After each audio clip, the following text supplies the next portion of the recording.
गौतम बुद्ध ने कहा, मैं कभी नहीं देखता कि क्या किया जा चुका है, मैं हमेशा देखता हूं कि क्या किया जाना बाकी है। 2014 से 21 तक सितंबर तक 239 नागरिकों ने अपनी दुर्भाग्यपूर्ण तरीके से जान गंवाई है। 208 की जगह प्रतिवर्ष 30 है।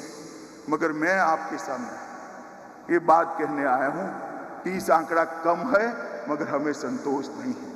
हम ऐसी स्थिति का निर्माण करना चाहते हैं कि एक भी व्यक्ति की जान यहां पर न जाए और दहशत धरती पूर्णतया समाप्त।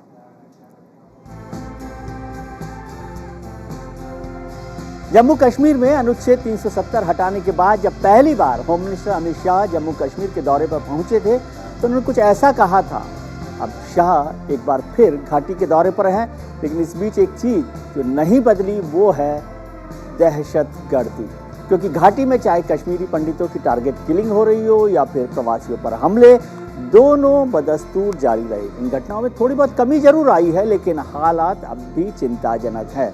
साथ ही जमहूरियत की स्थापना कब होगी, ये भी बड़ा सवाल बना हुआ है। ऐसे में जान लेते हैं कि होम मिनिस्टर के इस महत्वपूर्ण दौरे के बारे में अमित शाह का कश्मीर प्लान क्या है। अमित शाह का कश्मीर प्लान 370 हटने के बाद शाह का ये तीसरा कश्मीर दौरा है। तीसरी बार वो वहाँ पहुंचे हैं कश्मीर में। जम्मू, श्रीनगर, राजौरी और बारामूला जाएंगे। ये 3 दिन का उनका प्रवास है, जिसमें जाएंगे जम्मू में गुर्जर, बकरवाल और राजपूत सभा के प्रतिनिधियों से भी मुलाकात करेंगे। श्रीनगर में उपराज्यपाल एलजी समेत वरिष्ठ अधिकारियों के साथ उनकी बैठक है, वहां पर उनके साथ चर्चा करेंगे। उच्च स्तरीय सुरक्षा समीक्षा की बैठक भी करेंगे, उसकी अध्यक्षता वो करेंगे, होम मिनिस्टर हैं। और इस बैठक में पुलिस, सीएपीएफ और खुफिया एजेंसियों के वरिष्ठ अधिकारी शामिल होंगे।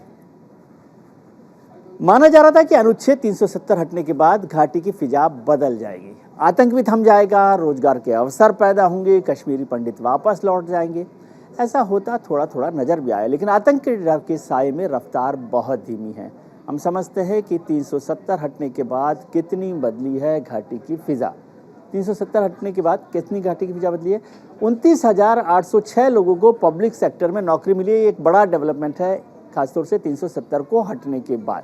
स्वरोजगार योजना में 5.2 लाख मतलब करीब 5,20,000 लोगों को रोजगार मिला है। ये सेल्फ एम्प्लॉयमेंट की स्कीम का है। जम्मू कश्मीर में दूसरे राज्य के 34 लोगों ने संपत्ति खरीदी। आपको याद होगा कि सरकार ने एक बड़ी बात कही थी कि बाहर के लोग भी संपत्ति खरीद सकते हैं, लेकिन 34 लोगों ने संपत्ति खरीदी है। ग्लोबल इन्वेस्टमेंट समिट जब हुई थी तो उसमें 13,732 करोड़ रुपए के एमओयू पर दस्तखत किए गए थे।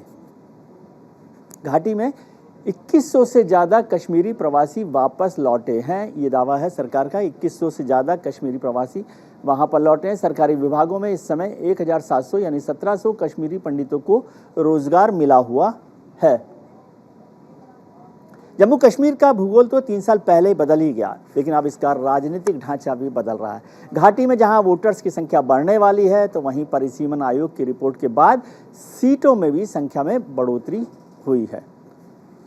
परिसीमन के बाद घाटी का गणित देखते हैं कि जम्मू कश्मीर में क्या रहा है। जम्मू कश्मीर में सीटों की संख्या बढ़ाई गई है। डिलिमिटेशन जब हुआ तो उसके रिपोर्ट के बाद उसको बढ़ाया गया है। परिसीमन आयोग की रिपोर्ट के बाद वहाँ 7 सीटें बढ़ाई गई है। नंबर ऑफ सीट जो है वो 7 बढ़ गई हैं। 6 उसमें से जम्मू में और 1 सीट कश्मीर में बढ़ाई गई है। अब जम्मू कश्मीर में कुल सीटों की संख्या 90 पहुँच गई है। जम्मू कश्मीर में 43 और कश्मीर में 47 विधानसभा सीटें होंगी। लद्दाख के अलग होने के बाद से जम्मू कश्मीर में 83 सीटें बची थी, तो 7 सीटें और बढ़ गई हैं, तो 90 सीटें हो गई हैं। उसमें से जम्मू के पास 43 और श्रीनगर में 47। कश्मीरी पंडितों के लिए 2 सीटें रिजर्व की गई हैं और अनुसूचित जनजाति के लिए इसमें से 9 सीटें वहाँ पर रिजर्व हैं, आरक्षित हैं। जम्मू कश्मीर में लोकसभा की 5 सीटें ही रहेंगी, उसमें कोई बदलाव नहीं किया गया। हालांकि विधानसभा की 7 सीटें बना दी गई है। जम्मू में जम्मू और उधमपुर लोकसभा सीट रहेगी और कश्मीर में बारामूला, श्रीनगर लोकसभा सीट होगी। 1 सीट अनंतनाग, राजौरी होगी, जिसमें जम्मू और कश्मीर दोनों क्षेत्र शामिल होते हैं।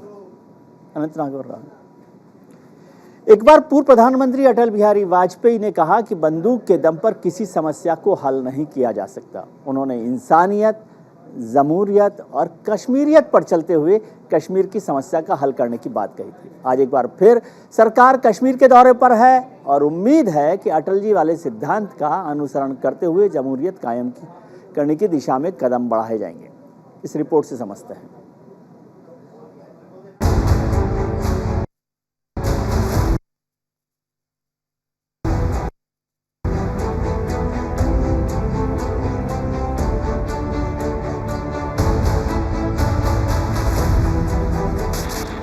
गृह मंत्री अमित शाह 3 दिन के कश्मीर दौरे पर हैं। शाह का दौरा ऐसे समय में हो रहा है जब एक ओर जहां उधमपुर में आतंकी हमले, सोपोर में प्रवासी मजदूरों की टारगेट किलिंग, तो दूसरी ओर सुरक्षा बलों का लगातार आतंकियों पर प्रहार।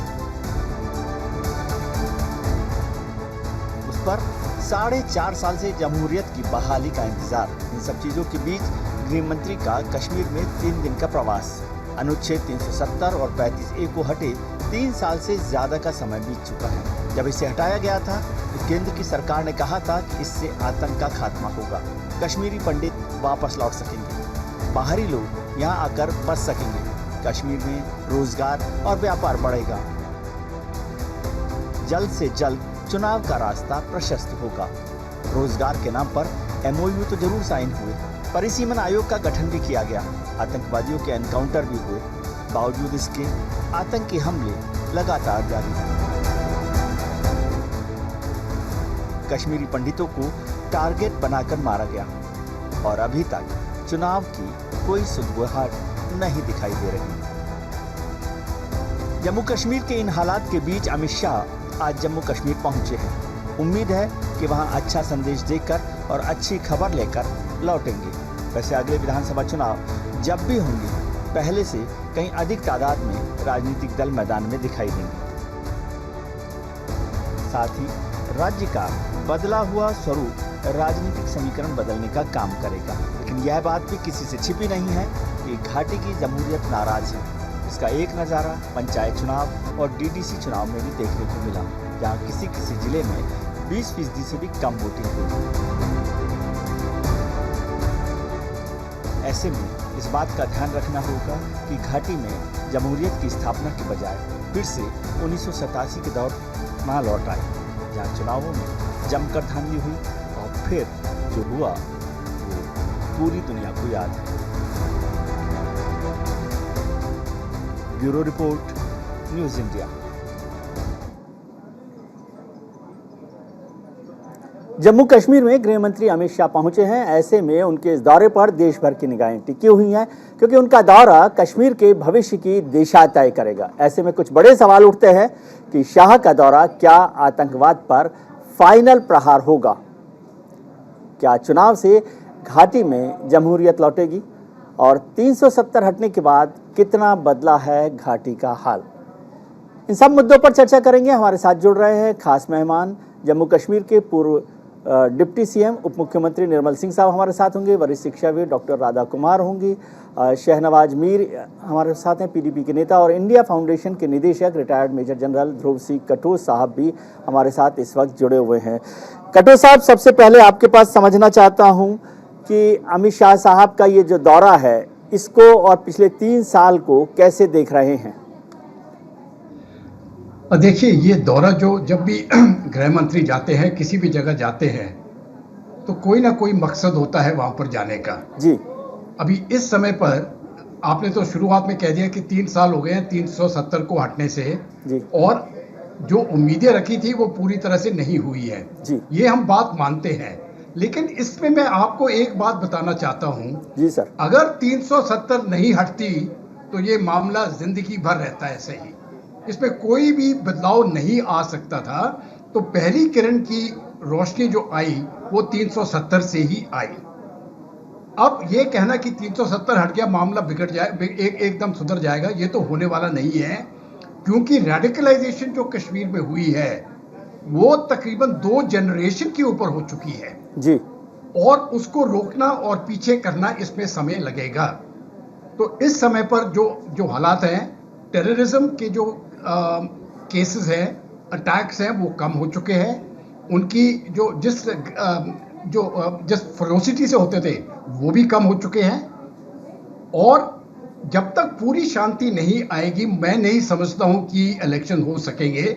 आज ही आपने देखा होगा अफगानिस्तान में क्या हुआ, टेररिज्म का क्या होता है। अफगानिस्तान में जहां पर तालिबान अभी आ गया है, एक गर्ल्स स्कूल में बॉम्ब फाड़ा गया और 43 लड़कियां जो है वहां पर मार दी उन्होंने जी।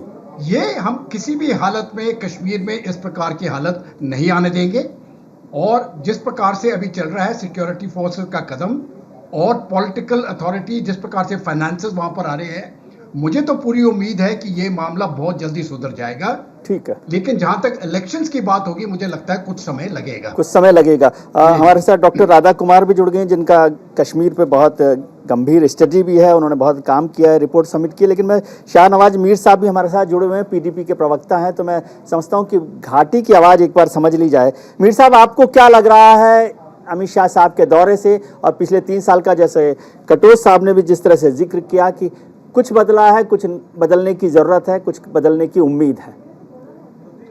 देखिए, जो मैं आपका भी सुन रहा था जब आप अपना वो एनालिसिस बना रहे थे, तो उसमें जो कटोच साहब ने भी बोला, मुझे नहीं लगता अगर 370 हटने के बाद इतनी चेंज जितने आपने बोली अगर वो आई होती तो हम उस चीज का वेलकम करते जी।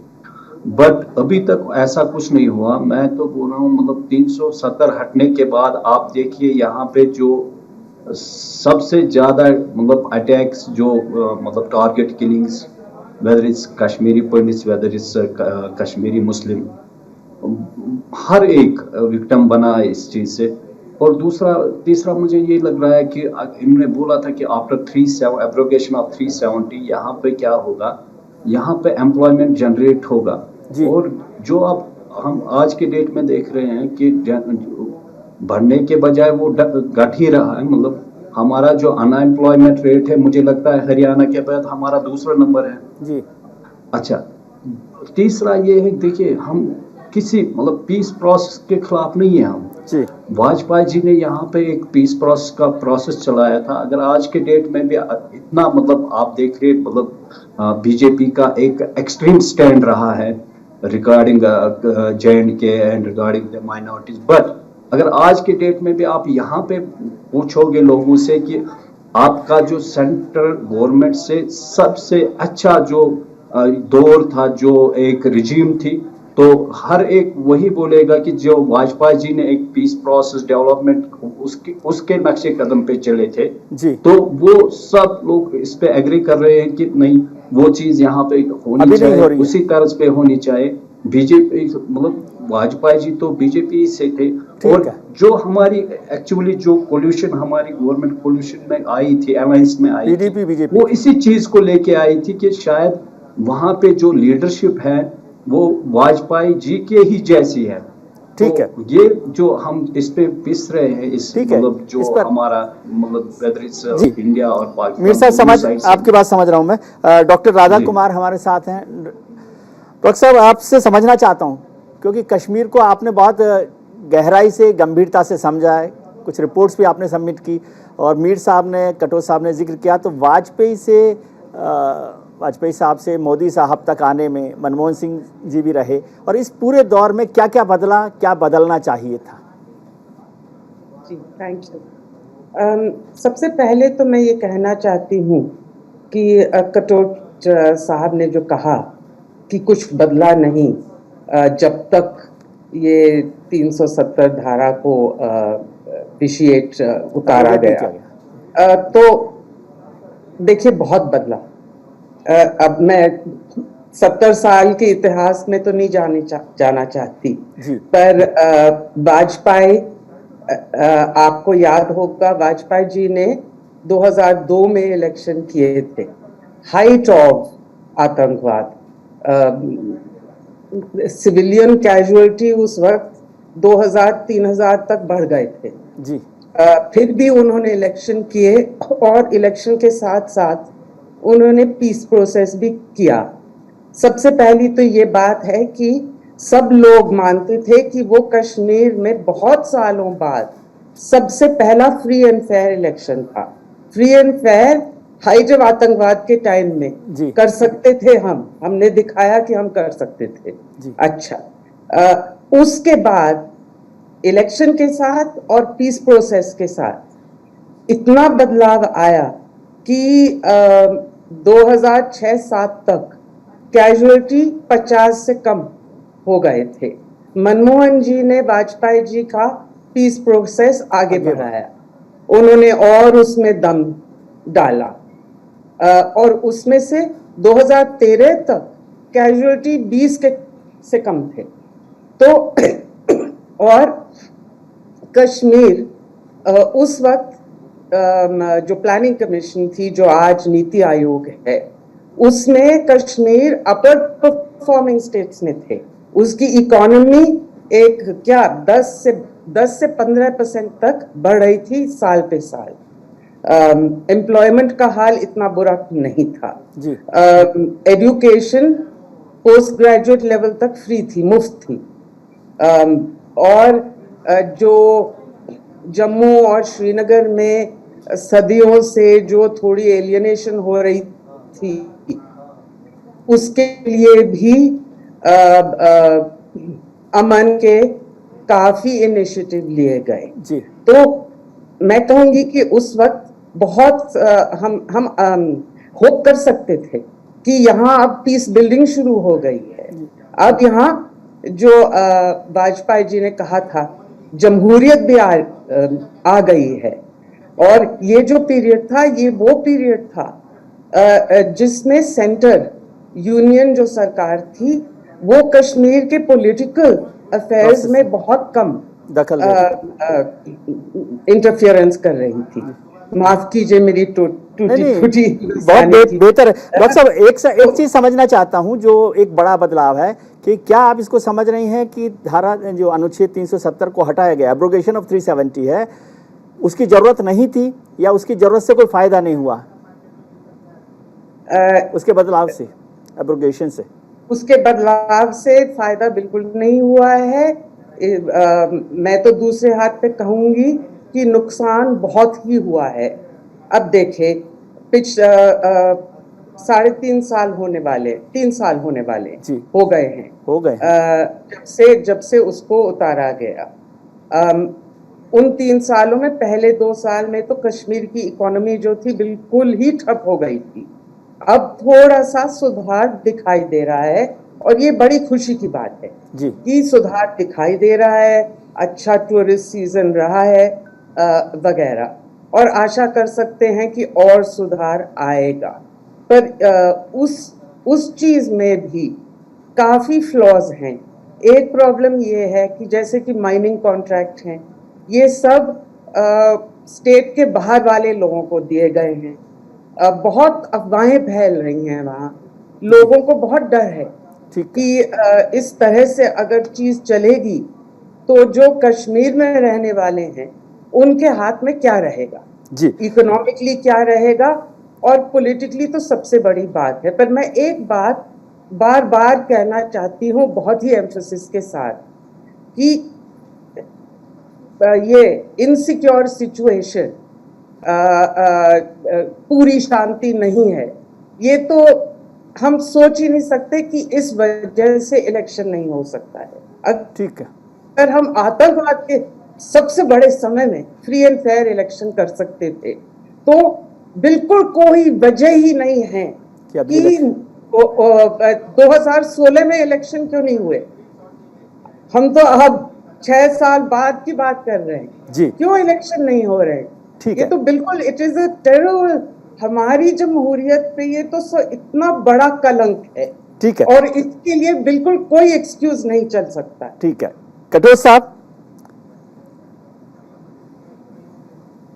डॉक्टर राधा कुमार ने जो कहा उस पर आपकी कमेंट है, कैसे आप समझ रहे हैं? उन्होंने एनालाइज किया। देखिए, मैं तो डॉक्टर साहब की तो बहुत इज्जत करता हूँ और साथ में भी हमने कई प्रोग्राम्स किए हैं जी, लेकिन इस विषय पर मैं उनसे बिल्कुल 100% अलग हूँ जी। देखिए, जब आप इकोनॉमी की बात करते हैं तो ये सिर्फ कश्मीर की बात नहीं थी कि 2 साल में इकोनॉमी डाउनफॉल हुआ। ये पूरी दुनिया का हाल है। 2 साल कोविड रहा और वो कोविड चीन से आया। जी अगर आप समझते कि कोविड के दौरान में सिर्फ कश्मीर ही फूलेगा और बाकी देश में वो नहीं है। जी। पूरे देश को धक्का लगा है कश्मीर से कन्याकुमारी तक। जी। और सिर्फ भारत में नहीं, ये पूरे विश्व में ये बात है। और अगर आप इकोनॉमी की अगर बात करें तो बाकी सब देशों से जो सबसे अच्छा परफॉर्मेंस रहा है कोविड के दौरान वो भारत का है। तो हम इकोनॉमी की बात नहीं करेंगे। लेकिन कश्मीर के बारे में भी यही कह सकते हैं आप? यस, कश्मीर के बारे अभी इस साल 1 करोड़ से ज्यादा टूरिस्ट कश्मीर जा चुके हैं, जम्मू कश्मीर। जी। ये अभी तक का रिकॉर्ड है। जी। तो इसका मतलब है नॉर्मलसी काफी हद तक आ चुकी है। जब हम टेररिज्म की बात करते हैं, मैं आपको स्टैटिस्टिकली प्रूव कर सकता हूं कि 2004 और 2014 का क्या स्टेटस था और 2014 से 2022 का क्या स्टेटस था, और इंसिडेंट्स कम हो गए हैं। जी।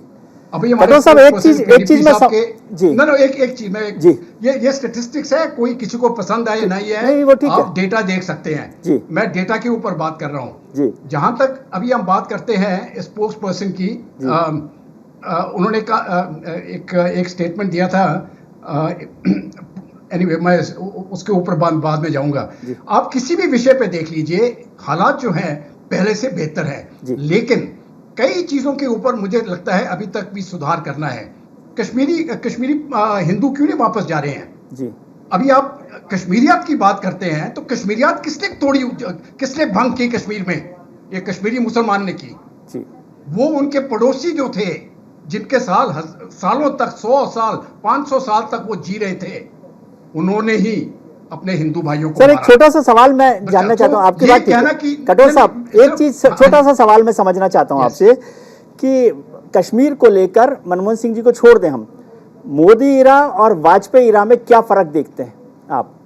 क्या वही उसी रास्ते पर चल रही है सरकार?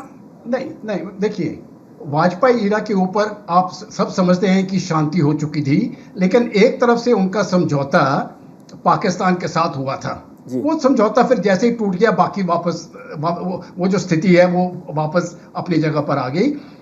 पाकिस्तान का इरादा देखिए, जब तक पाकिस्तान को आप तोड़ोगे नहीं, मैं साफ शब्दों में कहता हूं, इस मुल्क को तोड़ना पड़ेगा।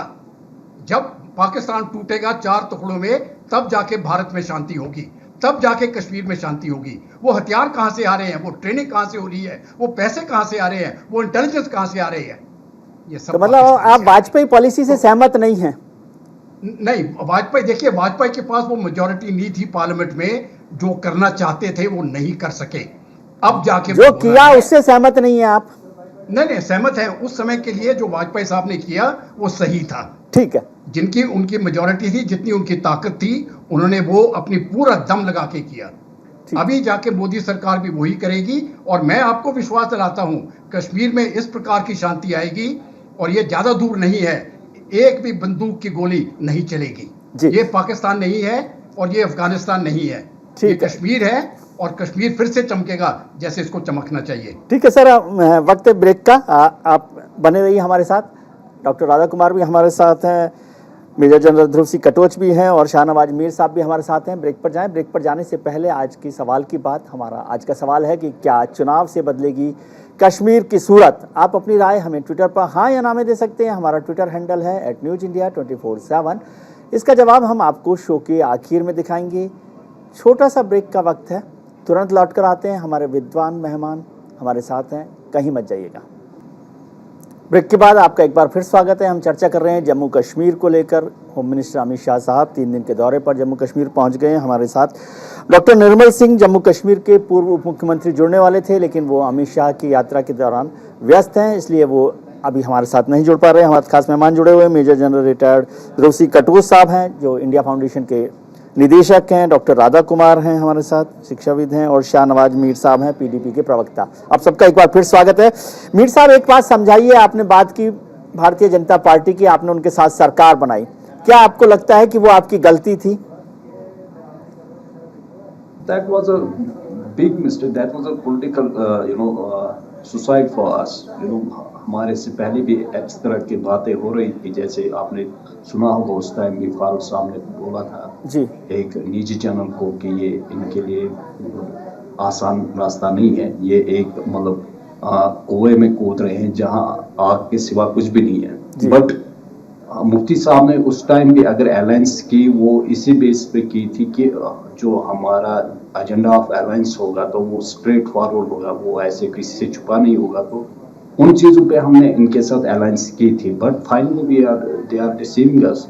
तो मगर ये जान के हमने की थी, मैं खुद भी उस मीटिंग में था जब मुफ्ती साहब बैठे थे जी जब हमारे रिजल्ट आ रहे थे, इलेक्शन के रिजल्ट्स आ रहे थे, तो उसके बाद मुफ्ती साहब ने बोला अगर हमें यहाँ पे अमन रखना है, एक पीस प्रोसेस डेवलप करना है, यहाँ पे एक मतलब पॉलिटिकल प्रोसेस, एक अच्छी मतलब फुल फेयर पॉलिटिकल प्रोसेस, और दूसरा जो हमारा ये पीस प्रोसेस है, चाहे वेदर इट्स डेवलपमेंट, तो हमें इनके साथ हाथ मिलाना ही पड़ेगा। क्योंकि आप अगर आपने देखा होगा 2002 के बाद जैसे वाजपेयी जी ने यहाँ पे एक अच्छे मतलब कुछ बहुत ही बेहतरीन इनिशिएटिव्स लिए थे, जिससे मतलब हम मतलब उस एरा को हम भूल नहीं पा रहे हैं अभी तक। बट जो इन्होंने, मैं आपको to be frank and to be honest आपको बोल रहा हूँ, जो ये एब्रोगेशन है 5 अगस्त, मतलब मैं आपको एक इंसिडेंट बोल रहा हूँ, मतलब ये मेरे पर्सनल मेरी तस्वीरें आप देख रहे हैं कि अमित शाह साहब जम्मू पहुंच गए हैं। उनकी तस्वीरें, सीधी तस्वीरें आप देख रहे हैं। अमित शाह होम मिनिस्टर 3 दिन के दौरे पर पहुंच गए हैं। उनके साथ भारतीय जनता पार्टी के नेता भी हैं, पूर्व उप मुख्यमंत्री भी वहाँ पर मौजूद हैं, केंद्र सरकार में जो मंत्री रहे वो भी हमारे साथ अमित शाह के साथ दिखाई दे रहे हैं। अमित शाह 3 दिन तक यहाँ रहेंगे। जम्मू का और कश्मीर का दोनों जगह का वो दौरा करने वाले हैं। तीसरी यात्रा है उनकी एब्रोगेशन ऑफ 370 के बाद। ये उपराज्यपाल मनोज सिन्हा साहब भी हैं, उन्होंने उनका स्वागत किया। ये तस्वीरें, सीधी तस्वीरें आप देख रहे हैं जम्मू से, जहाँ पर से उपराज्यपाल मनोज सिन्हा गृह मंत्री अमित शाह का स्वागत कर रहे हैं। उन्होंने उनका शॉल पहनाकर स्वागत किया है। उनके साथ उनकी बैठक होने वाली है। इस पर हम चर्चा जारी रखेंगे, इसी पर चर्चा करें। डॉक्टर राधा कुमार, आपने कहा कि 370 को हटाने से कोई फायदा नहीं हुआ। मैं इस सवाल का थोड़ा सा उल्टा समझना चाहता हूं कि क्या नुकसान हो गया। जैसे कटोच साहब ने कहा कि इससे बहुत सारी चीजें बदली हैं, यदि ये हटा दिया गया तो ऐसा क्या नुकसान हो गया? कुछ फायदा हुआ ही होगा। आपने भी माना कि कुछ स्थिति सुधरी है, रोजगार बढ़ा है, टूरिस्ट आए हैं, माहौल सुधरा है, तो क्या नुकसान क्या हो गया 370 को हटाने से? जी, आपको मैं सुनाई जी जी बिल्कुल बिल्कुल। अच्छा, तो देखिए 370 को हटाने के लिए या उसको कम करने के लिए 3-4 वजह दी थी। सबसे पहले तो यही था कि इकोनॉमी बेहतर होगा। अब जो फैक्ट्स एंड फिगर्स हैं, और ये जो फैक्ट्स एंड फिगर्स हैं, प्लानिंग का डेटा दिखा रहा है कि पिछले 3 साल में Kashmir from a better performing state it has become in the bottom 5 performing states. तो ये है फिलहाल इकोनॉमिक इम्पैक्ट। शायद ये बेहतर हो सकता है, जरूर हो सकता है, और आशा करते हैं कि होगा। अनएम्प्लॉयमेंट रेट जैसे हमारे पीडीपी के कॉलीग ने कहा, वो बढ़ गए हैं कहीं हद तक।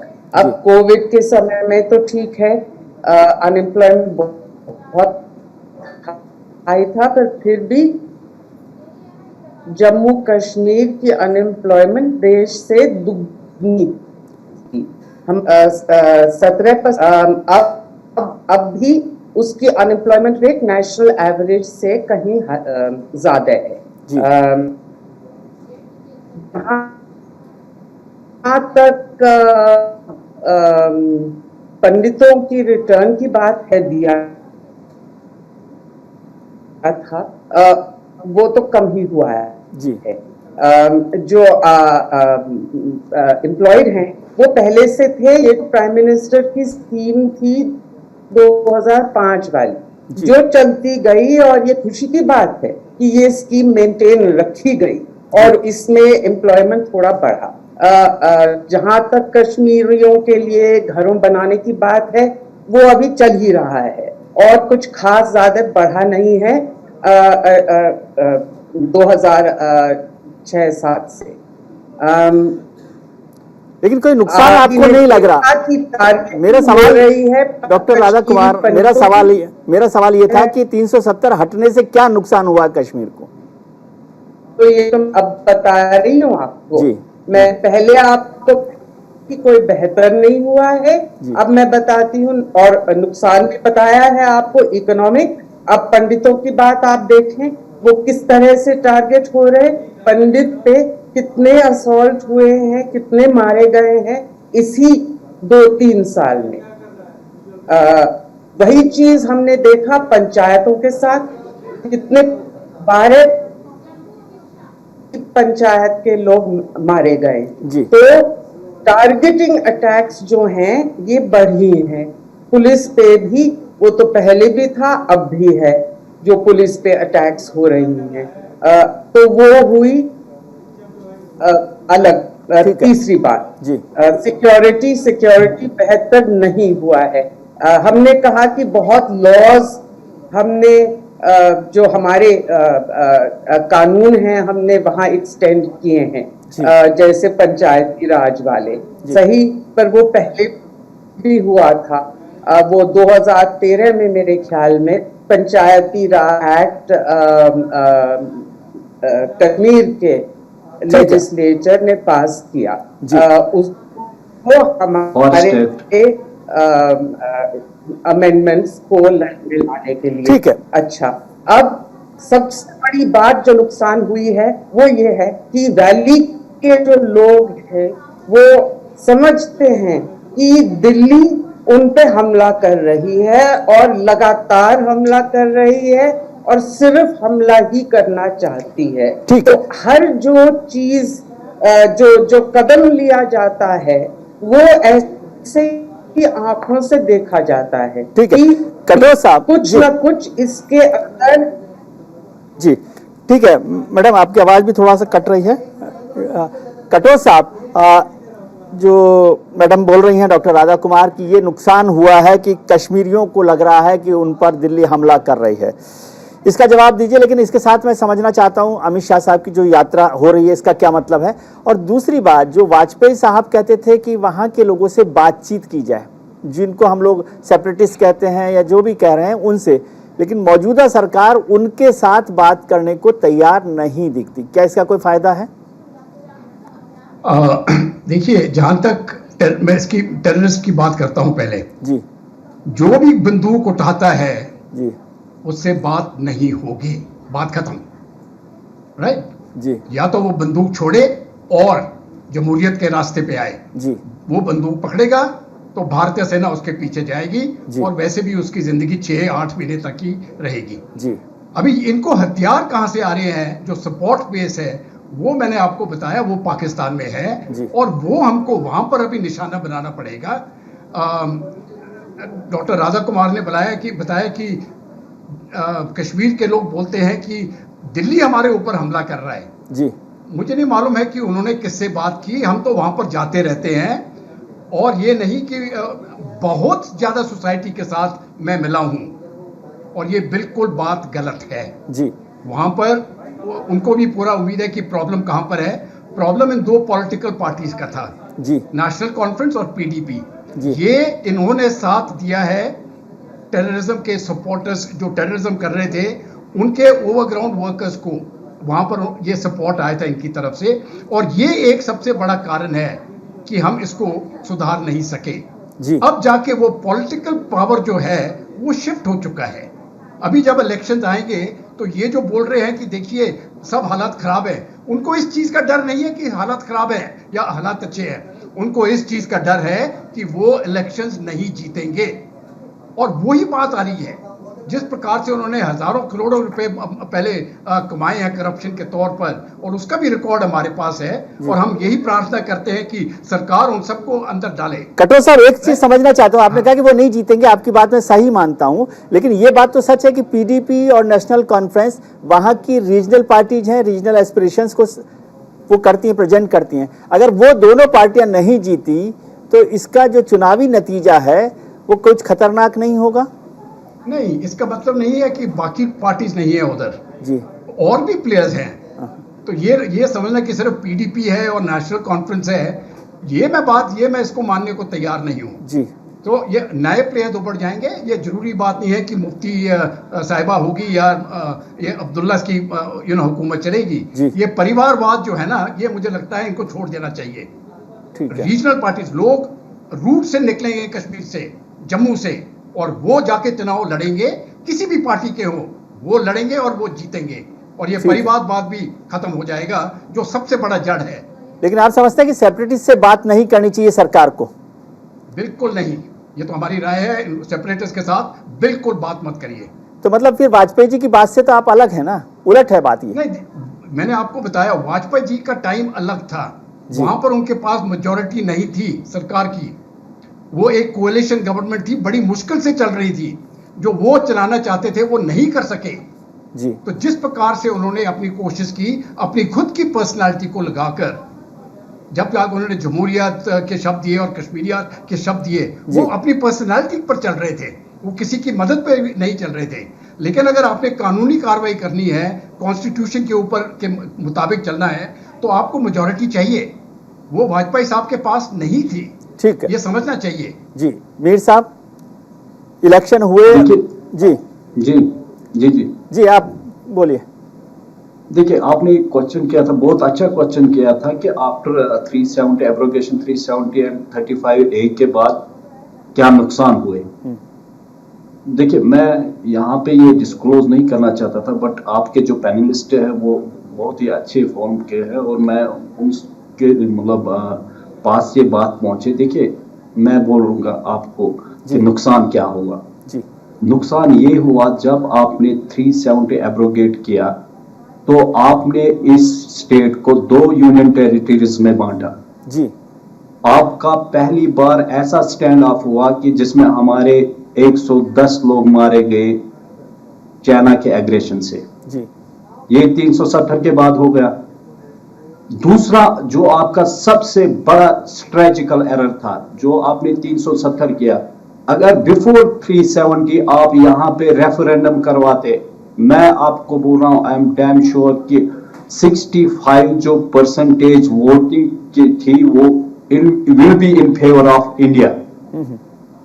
अच्छा, जो रेस्ट रहता वो फ्रिक्शंस में जाता, कोई बोलता हम इंडिपेंडेंट रहते, कोई बोलता पाकिस्तान, कोई कुछ बोलता। ये मतलब ये दो आपके ये जो मतलब जो आपका स्ट्रेटेजिकल, हाँ, जो नुकसान हो गए। और तीसरा नुकसान मैं आपको बोलूंगा, जब 370 हो गया, यहाँ पे एब्रोगेशन हो गई 5 अगस्त को, मैं मेन स्ट्रीम से जुड़ा था। अच्छा, मैं इसलिए आया था कि मैं अकाउंटेबिलिटी, ट्रांसपेरेंसी और गुड गवर्नेंस के लिए आया था मेन स्ट्रीम में, मैं तो इसी चीज के लिए आया था। बट जब मैं इसमें आया तो 5 अगस्त को जब मेरे घर वाले मुझे नॉक कर रहे हैं डोर पे, तो मुझे ये लगा कि मुझे कोई मारने आया, ठीक है, कोई मतलब रेबल ग्रुप मुझे मारने आया। तो मैं वैसी सिचुएशन नहीं थे, फिर मैंने सोचा कि मेरे घर वालों को मारेंगे। जब मैंने दरवाजा खोला तो वहां पे AK-47 लेके बंदा खड़ा था, तो मैंने सोचा कि मुझे आप कैसे मरना है जी। और जो ही मैं कॉरिडोर में पहुंचा, मैंने वहां पे DSP और SHO को देखा, तो मेरी सांसें थोड़ी ठीक हो गई। अच्छा, तो जो आपने 370 किया, आपने चाहे वो मेन स्ट्रीम का फारूकुल्लाह साहब हो, महबूबा जी हो, आपने चाहे कोई मतलब सेपरेटिस्ट का ग्रुप हो, आपने सबको एक लाइन पे खड़ा कर दिया, सबको। आपने ये साबित किया कि नहीं जी, आप वहां पे आप ही लोग थे जो हमारा झंडा लेके वहां पे थे, जो हमारा कॉन्स्टिट्यूशन को स्ट्रेंथ कर रहे थे वहां पे, तो आप भी हमारे साथ नहीं हो, आप ही एक लाइन में खड़े हो जाओ। ठीक है, तो ये 3 नुकसान है। ठीक है। कटोच साहब कुछ कमेंट करना चाहते हैं, फिर मैं डॉक्टर राधा कुमार से इस पे पूछूं, यदि आप इस पे छोटा एक कमेंट चाहिए। बहुत ही छोटा कमेंट में दे रहा हूँ जी। मीर साहब ने बोला भारत सेना के 102 जवान मरे चीन से, जी। वो 20 जवान शहीद हुए इस टाइम पर, और चीन के जो लेटेस्ट रिपोर्ट्स आ रही है, उसी झड़प में 60 तक उनके लोग मरे, जो अभी तक छुपाने की। सर, मुझे लगता है मीर साहब का इंपॉर्टेंट सवाल ये था कि आपने सबको एक लाइन में खड़ा कर दिया अपनी नजर में। उनका दूसरा पॉइंट था रेफरेंडम का। अगर हम रेफरेंडम करेंगे, हम पीओके में करेंगे। भारत का रेफरेंडम बिल्कुल क्लियर हो चुका है, यहाँ पर रेफरेंडम की कोई आवश्यकता नहीं है, और इस बात के ऊपर विषय भी करना मैं समझता हूँ गलत है। तीसरी बात मैं यहाँ पर मीर साहब से सहमत हूँ। जब इस प्रकार की कार्रवाई होती है तो जरूरी बात है गलतियां होती हैं, और जिस प्रकार से ये गलतियां बताते हैं इनको सुधारना आवश्यक है, और सुधारना, और मैं चाहता हूं कि ये जितनी जल्दी हो जाए ये गलतियां सुधारी जाए। ये होती है और बड़े ऑपरेशन में इस प्रकार की बात होती है, लेकिन नहीं होना चाहिए। मैं सहमत हूं। जी ठीक है, thank you sir. Doctor Radha Kumar, आप होम मिनिस्टर की इस विजिट से क्या एक्सपेक्ट कर रही हैं, छोटा मुझे समझाएं। देखिए, सबसे पहले मैं आपको एक चीज कहना चाहती हूँ कि आप ये 370 से क्या हुआ पूछ रहे हैं। मुझे ये बताइए कि 5000 से ऊपर लोगों को आपने प्रिवेंटिव डिटेंशन में लिया 370 को रद्द करने से पहले। ये इतनी वेलकम चीज होती तो इनको क्यों जेल में आपने डाला? एक बात। अच्छा, दूसरी बात जो अभी आपने पूछा, इस विजिट से क्या एक्सपेक्टेशन है। देखिए, मेरे बहुत कम एक्सपेक्टेशन है, क्योंकि मैंने शुरू से ही कहा कि आप किसी भी वक्त इलेक्शन कर सकते थे, और सबसे जरूरत चीज है इलेक्शन करना। हालांकि अमन का प्रोसेस फिर से शुरू करना मैं तो मानती हूँ सबसे ज्यादा इम्पोर्टेंट है, पर वो होने नहीं वाला, वो तो मुझे भी मालूम। तो इसलिए मैं कह रही हूँ इलेक्शन तो इतना कर दीजिए, इलेक्शन कीजिए, फौरन कीजिए। मैं तो उससे ज्यादा भी कहूंगी कि देखिए, ये डिलिमिटेशन कमीशन जो इन्होंने बनाई और जिसकी रिपोर्ट आई, इस पे जब वो पब्लिक में गई, बहुत सारे इस पे ऑब्जेक्शन बने थे। उनमें से कोई एक ऑब्जेक्शन फाइनल रिपोर्ट में आई नहीं। उस ऑब्जेक्शन सारे ही बाहर कर दिए, ना उन पे चर्चा की, ना कुछ सोच और समझ। बिल्कुल अलग फर्क आप क्राइटेरियन ले रहे हैं डिलिमिटेशन में करने के लिए, और डिलिमिटेशन जम्मू क्राइटेरिया है, उसको आपने रद्द कर दिया वहां। अब उस पे आप फिर बात करना चाह रहे, इलेक्शन करेंगे। फिर आती है स्टेटहुड की बात। आपने 3 साल पहले कहा कि स्टेटहुड हम जल्द से जल्द देने वाले हैं। जी, कहाँ है ये स्टेटहुड? बिल्कुल ये मुझे प्रश्न जो मैं चाहती हूँ कि अपने होम मिनिस्टर इन पे कुछ चर्चा करे, कुछ बताए लोगों को कि क्या बात है असल में। ना आप स्टेटहुड दे रहे हैं, ना आप इलेक्शन कर रहे हैं। अपने आप कह रहे हैं कि सिक्योरिटी सिचुएशन बेहतर हो गई है। भाई, अगर बेहतर हो गई है तो आप ये सब चीजें क्यों नहीं कर रहे? ठीक है, कटोच साहब, यही हो सकती थी। दोनों महत्वपूर्ण सवाल है। क्यों आपने कहा इलेक्शन नहीं हो सकते, क्यों नहीं हो रहे इलेक्शन?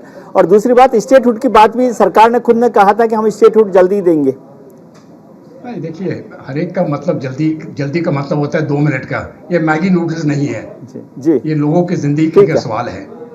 ठीक है, जैसे कि कश्मीरी हिंदू वापस सेटल होंगे, समय लगेगा, और वो समय लगेगा जब मानसिकता जो है, जो हमारे मुसलमान भाइयों और बहनों की है, वो बदली करने की जरूरत है। हर एक चीज बंदूक से नहीं होती। तो जहां पर कश्मीर का मुसलमान पॉपुलेशन है, इसको अपनी सोच बदलना बहुत जरूरी है। वो उसी प्रकार से पाकिस्तान के जिस प्रकार से रेडिकलाइजेशन प्रोग्राम बना रहा है, उससे दूर हटना मैं समझता हूँ बहुत जरूरी है। जहां तक है तो स्टेटहुड 100% मिलेगी जम्मू कश्मीर को, इसमें किसी को कोई शक नहीं होना चाहिए। इलेक्शन भी होंगे, मुझे लगता है, मेरे अपने सोच विचार से, कोई भी समय ले लो आप, अगले साल जून से लेके 2023 जून तक, ठीक है, अगर 2022 में नहीं होते हैं, मुझे कोई शक नहीं है कि 2023 नहीं हुए तो 2024 में नेशनल इलेक्शंस के साथ जम्मू कश्मीर का भी इलेक्शन हो जाएगा, और उसके बाद इसको स्टेटहुड भी मिल जाएगी। चलिए, बहुत बहुत शुक्रिया सर आपका। वक्त मेरे पास कम था, मतलब संभावना है कि इलेक्शंस भी होंगे और स्टेटहुड भी मिलेगा, वक्त लगेगा, जैसे कटोच साहब कह रहे हैं। राधा कुमार जी ने भी बहुत अच्छे से इस बात का जिक्र किया, और मीर साहब ने भी अपनी बात को बेहतर तरीके से रखा। आप लोगों का बहुत बहुत शुक्रिया। आज हमने शो की शुरुआत में आपसे एक सवाल पूछा था कि क्या चुनाव से कश्मीर की सूरत बदलेगी। इस पर 65% लोगों ने हाँ के पक्ष में वोट किया है, वहीं 35% लोग इसके पक्ष में नहीं है। 65% लोग मानते हैं कि चुनाव से कश्मीर की सूरत बदलेगी, लेकिन अभी कश्मीर में चुनाव कब होंगे ये तय नहीं है। अपने राजनेताओं की बात सुनी, हमारे पैनलिस्ट की बात सुनी, और अब छोटी सी बात मेरी भी, यानी विजय व्यू। जम्मू कश्मीर को इंतजार है एक नई सुबह का, नई राजनीतिक सुबह का, जमहूरियत की वापसी का इंतजार है, कश्मीरी पंडितों को फिर से अपने घर पहुंचने का इंतजार है, आतंकवाद के खत्म होने का, टारगेट किलिंग को रोकने का और इंडस्ट्रीज के शुरू होने का इंतजार है। इसलिए होम मिनिस्टर अमित शाह की जम्मू कश्मीर की 3 दिनों की यात्रा अहम है। शाह ने कश्मीर की ये नई शुरुआत के लिए महत्वपूर्ण भूमिका निभाई है। अनुच्छेद 370 हटाने और 35A को खत्म करने के फैसले में उन्होंने पूरी राजनीतिक ताकत लगाई। 3 साल में कुछ बदला है घाटी में, लेकिन बहुत कुछ बदलना बाकी है। ये मसला राजनीतिक नहीं है और ना ही अपनी राजनीतिक चमकाने का। ये भी सच है कि फैसला भले ही बीजेपी सरकार ने किया हो, लेकिन जन्नत की सूरत बदलने के लिए घाटी के हर शख्स को साथ लेना पड़ेगा, साथ आना भी होगा, तभी नया सवेरा होगा, नया सूरज निकलेगा। और इसकी पहली शर्त है पॉलिटिकल प्रोसेस। फोन उठाइए, नंबर मिलाइए, बात कीजिए प्रभु। आज के कार्यक्रम में इतना ही। उम्मीद करते हैं कि आपका आने वाला कल आज से बेहतर होगा। आप अपना ख्याल रखिए और उनका ख्याल रखिए जो आपका ख्याल रखते हैं। नमस्कार।